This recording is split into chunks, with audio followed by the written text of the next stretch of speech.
How you doing, everyone? Welcome back to the channel. I'm Manny. Today I decided to put together a video of a series of events that happened earlier in the start of the week. I had my first Porch Pirates here in San Antonio.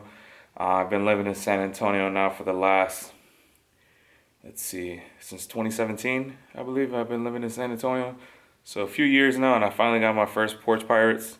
I wanted to share with you guys because the package, although it seems small, those were items for my semi-truck that were taken from my front door.